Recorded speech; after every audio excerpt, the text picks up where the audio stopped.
सुना है ICSE board ने कृष्ण चंद्र जी की एक कहानी को सिलेबस से ही निकाल दिया, क्लास 10th के सिलेबस से निकाल दिया, ये कह के कि ये बच्चों के लायक नहीं है, बच्चे से समझ नहीं पाएंगे एंड ऑल दैट। और ये भी सुना है कि असली वजह है कि हमारे कुछ सियासतदान, हमारे कुछ पॉलिटिशियंस, नेता, उन्हें इस कहानी से थोड़ा डर लग रहा है। क्या है इस कहानी में जिससे उन्हें इतना डर लग रहा है? ये तो तब पता चलेगा जब कहानी पढ़ी जाएगी। सिलेबस से तो निकल गई है, अब पढ़ने में और भी ज़्यादा मज़ा आएगा। जामुन का पेड़, कृष्ण चंद्र जी, 1961 में उसे पद्म भूषण से नवाजा गया था। कहानी कुछ ऐसी है। रात को बड़ी जोर का अंधड़ चला। सेक्रेटेरिएट के लॉन में जामुन का एक पेड़ गिर पड़ा। सुबह जब माली ने देखा तो उसे मालूम हुआ कि पेड़ के नीचे एक आदमी दबा पड़ा है। माली दौड़ा दौड़ा चपरासी के पास गया, चपरासी दौड़ा दौड़ा क्लर्क के पास गया, क्लर्क दौड़ा दौड़ा सुपरिटेंडेंट के पास गया, सुपरिटेंडेंट दौड़ा दौड़ा बाहर लॉन में आया। मिनटों में ही गिरे हुए पेड़ के नीचे दबे आदमी के इर्द गिर्द मजमा इकट्ठा हो गया। बेचारा जामुन का पेड़ कितना फलदार था, एक क्लर्क बोला। इसकी जामुन कितनी रसीली होती थी, दूसरा क्लर्क बोला। मैं फलों के मौसम में झोली भर के ले जाता था, मेरे बच्चे इसकी जामुनें कितनी खुशी से खाते थे, तीसरे क्लर्क का ये कहते हुए गला भर गया। मगर ये आदमी, माली ने पेड़ के नीचे दबे आदमी की तरफ इशारा किया। हाँ, ये आदमी, सुपरिटेंडेंट सोच में पड़ गया। पता नहीं जिंदा है कि मर गया, एक चपरासी ने पूछा। मर गया होगा, इतना भारी तना जिसकी पीठ पर गिरे वो बच कैसे सकता है, दूसरा चपरासी बोला। नहीं, मैं जिंदा हूं, दबे हुए आदमी ने बमुश्किल कराहते हुए कहा। जिंदा है, एक क्लर्क ने हैरत से कहा। पेड़ को हटाकर इसे निकाल लेना चाहिए, माली ने मशवरा दिया। मुश्किल मालूम होता है, एक काहिल और मोटा चपरासी बोला। पेड़ का तना बहुत भारी और वजनी है। क्या मुश्किल है, माली बोला। अगर सुपरिटेंडेंट साहब हुक्म दे तो अभी 15-20 माली, चपरासी और क्लर्क जोर लगा के पेड़ के नीचे दबे आदमी को निकाल सकते हैं। माली ठीक कहता है, बहुत से क्लर्क एक साथ बोले। लगाओ जोर, हम तैयार हैं। एकदम बहुत से लोग पेड़ को काटने पर तैयार हो गए। ठहरो, सुपरिटेंडेंट बोला, मैं अंडर सेक्रेटरी से मशवरा कर लूं। सुपरिटेंडेंट अंडर सेक्रेटरी के पास गया, अंडर सेक्रेटरी डेप्यूटी सेक्रेटरी के पास गया, डेप्यूटी सेक्रेटरी जॉइंट सेक्रेटरी के पास गया, जॉइंट सेक्रेटरी चीफ सेक्रेटरी के पास गया, चीफ सेक्रेटरी ने जॉइंट सेक्रेटरी से कुछ कहा, जॉइंट सेक्रेटरी ने डेप्यूटी सेक्रेटरी से कुछ कहा, डेप्यूटी सेक्रेटरी ने अंडर सेक्रेटरी से कुछ कहा। फाइल चलती रही। इसी में आधा दिन गुजर गया। दोपहर को खाने पर दबे हुए आदमी के इर्द गिर्द बहुत भीड़ हो गई थी। लोग तरह तरह की बातें कर रहे थे। कुछ मनचले क्लर्कों ने मामले को अपने हाथ में लेना चाहा। वो हुकूमत के फैसले का इंतजार किए बगैर पेड़ को खुद से हटाने की तैयारी कर रहे थे कि इतने में सुपरिटेंडेंट फाइल लिए भागा भागा आया। बोला, हम लोग खुद से इस पेड़ को यहाँ से नहीं हटा सकते, हम लोग वाणिज्य विभाग के कर्मचारी हैं और ये पेड़ का मामला है, पेड़ कृषि विभाग के तहत आता है, इसलिए मैं इस फाइल को अर्जेंट मार्क करके कृषि विभाग को भेज रहा हूँ, वहां से जवाब आते ही इसको हटवा दिया जाएगा। दूसरे दिन कृषि विभाग से जवाब आया कि पेड़ हटाने की जिम्मेदारी तो वाणिज्य विभाग की ही बनती है। ये जवाब पढ़कर वाणिज्य विभाग को गुस्सा आ गया। उन्होंने फौरन लिखा कि पेड़ों को हटवाने या ना हटवाने की जिम्मेदारी कृषि विभाग की है, वाणिज्य विभाग का इस मामले से कोई ताल्लुक नहीं है। दूसरे दिन भी फाइल चलती रही। शाम को जवाब आ गया, हम इस मामले को हॉर्टिकल्चर विभाग के सुपुर्द कर रहे हैं क्योंकि ये एक फलदार पेड़ का मामला है और कृषि विभाग सिर्फ अनाज और खेतीबाड़ी के मामलों में फैसला करने का हक रखता है। जामुन का पेड़ एक फलदार पेड़ है, इसलिए पेड़ हॉर्टिकल्चर विभाग के अधिकार क्षेत्र में आता है। रात को माली ने दबे हुए आदमी को दाल भात खिलाया। हालांकि लॉन के चारों तरफ पुलिस का पहरा था कि कहीं लोग कानून को अपने हाथ में लेकर पेड़ को खुद से हटवाने की कोशिश ना करें, मगर एक पुलिस कांस्टेबल को रहम आ गया और उसने माली को दबे हुए आदमी को खाना खिलाने की इजाजत दे दी। माली ने दबे हुए आदमी से कहा, तुम्हारी फाइल चल रही है, उम्मीद है कि कल तक फैसला हो जाएगा। दबा हुआ आदमी कुछ न बोला। माली ने पेड़ के तने को गौर से देखकर कहा, अच्छा है तना तुम्हारे कूल्हे पर गिरा, अगर कमर पर गिरता तो रीढ़ की हड्डी टूट जाती। दबा हुआ आदमी फिर भी कुछ न बोला। माली ने फिर कहा, तुम्हारा यहाँ कोई वारिस हो तो मुझे उसका अता पता बताओ, मैं उसे खबर देने की कोशिश करूंगा। मैं लावारिस हूं, दबे हुए आदमी ने बड़ी मुश्किल से कहा। माली अफसोस जाहिर करता हुआ वहां से हट गया। तीसरे दिन हॉर्टिकल्चर विभाग से जवाब आ गया। बड़ा कड़ा जवाब लिखा गया था, काफी आलोचना के साथ। उससे हॉर्टिकल्चर विभाग का सेक्रेटरी साहित्यिक मिजाज का आदमी मालूम होता था।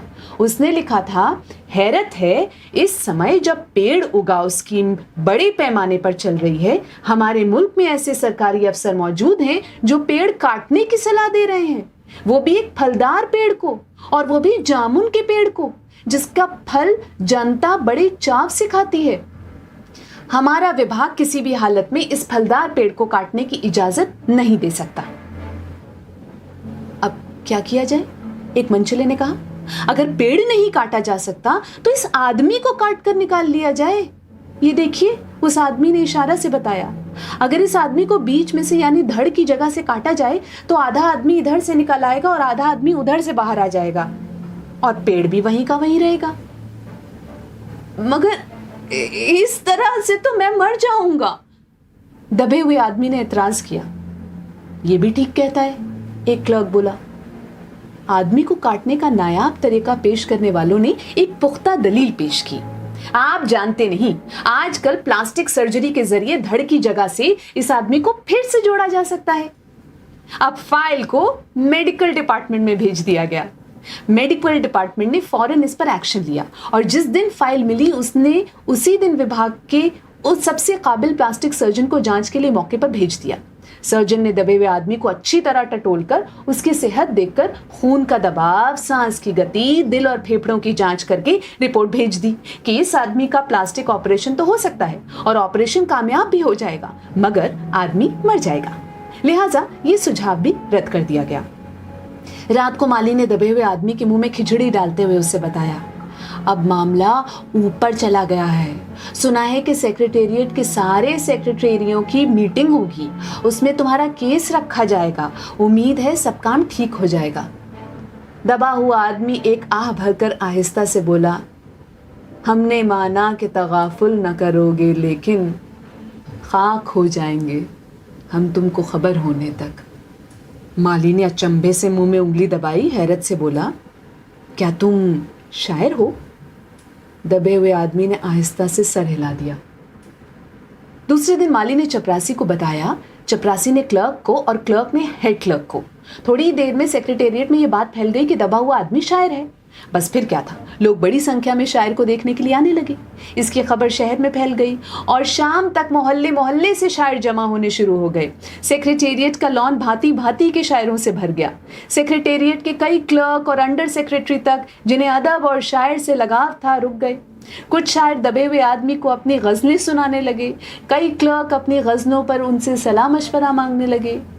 जब ये पता चला कि दबा हुआ आदमी शायर है तो सेक्रेटेरिएट की सब कमेटी ने फैसला किया कि चूंकि दबा हुआ आदमी एक शायर है, लिहाजा इस फाइल का ताल्लुक ना तो कृषि विभाग से है और ना ही हॉर्टिकल्चर विभाग से, बल्कि सिर्फ संस्कृति विभाग से है। अब संस्कृति विभाग से गुजारिश की गई कि वो जल्द से जल्द इस मामले में फैसला करें और इस बदनसीब शायर को इस पेड़ के नीचे से रिहाई दिलवाई जाए। फाइल संस्कृत विभाग के अलग अलग सेक्शन में होती हुई साहित्य अकादमी के सचिव के पास पहुंची।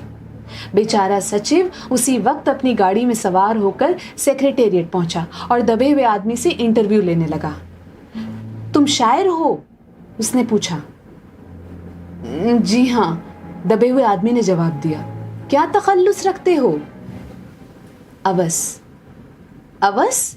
सचिव जोर से चीखा, क्या तुम वही हो जिसका मजमुआए कलामे अक्स के फूल हाल ही में प्रकाशित हुआ है? दबे हुए शायर ने इस बात पर सिर हिलाया। क्या तुम हमारी अकादमी के मेंबर हो? सचिव ने पूछा। नहीं। हैरत है, सचिव जोर से चीखा, इतना बड़ा शायर, अवस के फूल का लेखक और हमारी अकादमी का मेंबर नहीं? उफ, कैसी गलती हो गई हमसे। कितना बड़ा शायर और कैसे गुमनामी के अंधेरे में दबा पड़ा है। गुमनामी के अंधेरे में नहीं, बल्कि एक पेड़ के नीचे दबा हुआ। भगवान के लिए मुझे इस पेड़ के नीचे से निकालिए। अभी बंदोबस्त करता हूं, सचिव फौरन बोला और फौरन जाकर उसने अपने विभाग से रिपोर्ट पेश की। दूसरे दिन सचिव भागा भागा शायर के पास आया और बोला, मुबारक हो, मिठाई खिलाओ, हमारी सरकारी अकादमी ने तुम्हें अपनी साहित्य समिति का सदस्य चुन लिया है। ये लो ऑर्डर की कॉपी।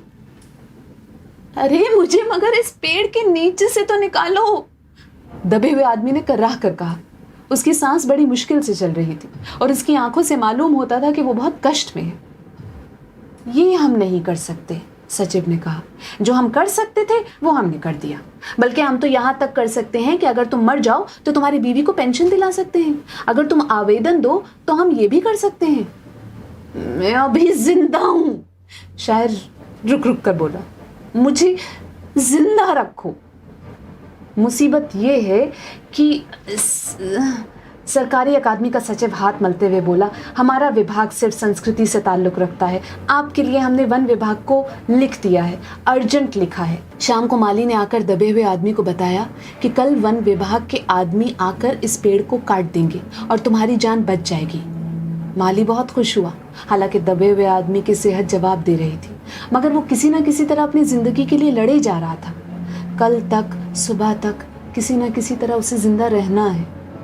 दूसरे दिन जब वन विभाग के आदमी आरा कुल्हाड़ी लेकर पहुंचे तो उन्हें पेड़ काटने से रोक दिया गया।